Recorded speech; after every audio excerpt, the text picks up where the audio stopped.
Hey guys, welcome back to Ono's Fish Corner. Hey, I wanted to talk a little bit today, something a little different than actual fish and tanks and whatnot. So stay tuned.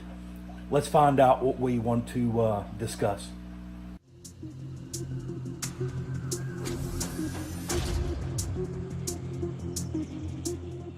I wanted to talk today a little bit about safety and, more important, electrical safety. So, as you guys know, I just completed building the my fish corner, which I had to put up a wall, and I say about a quarter of a wall over here on the side. So what I wanted to do was there was one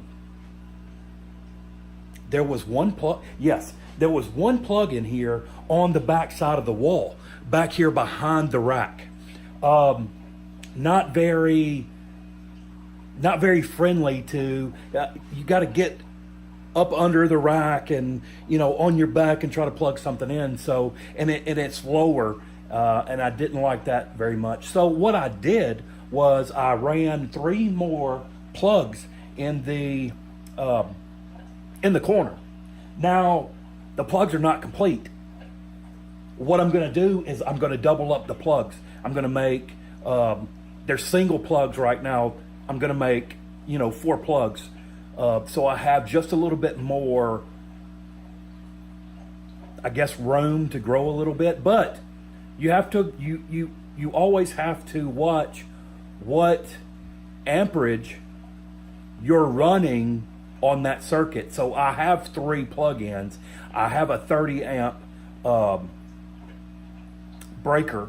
So I've got a little bit of room to mess around with different stuff. The lights are super low wattage. The biggest thing that's going to draw wattage and which in turn translates into amperage is your, let me see here, is your heaters. So what I would suggest doing, and it's what I'm doing in here, and I know sometimes you'll see me, wipe a little bit of, heat, sweat from me as we sit in here. I keep the room at 74 degrees. So what that does in turn is keep the tanks on the lower levels, it keeps them at a 74 degree, and then the tanks a little bit, as you go up, of course, heat rises, blah, blah, blah. It keeps them around 76 to 78 degrees.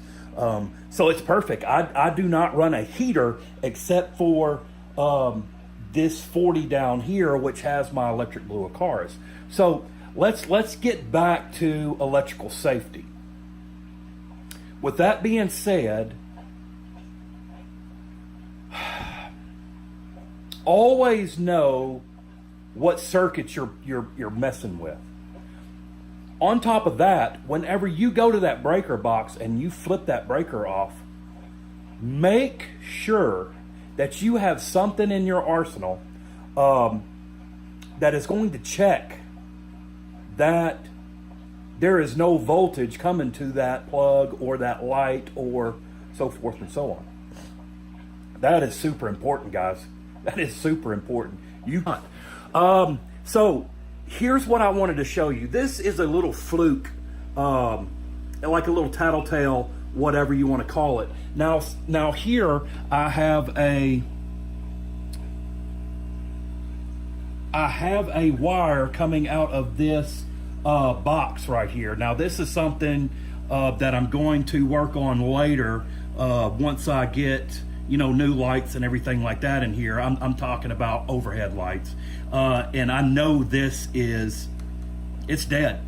This is just a wire running up and it's in the ceiling right now. But does this thing actually work? I don't know. Let's see. It says it's got power. It's got power. So same way when you're looking at, does this have power? Yes, it's got power. So I know that before I pulled that thing apart and started rewiring some of that stuff, I need to hit the, breaker. So always keep that in mind, guys, because 120 doesn't seem like a lot, but it is enough to where it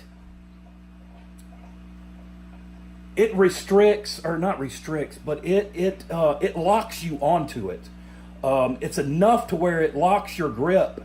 But make sure that you have something that will tell you that there is no power or there is power onto something. And remember, some things are expensive. The fluke stuff is very expensive. But is it more expensive than your life? Thanks for watching, guys. Let me know what you think. Let me know what I missed, and I'll try to go back through and talk about it a little bit more. All right? Hey, thanks for stopping by. Thanks for watching. You guys have a great day. Peace out, guys.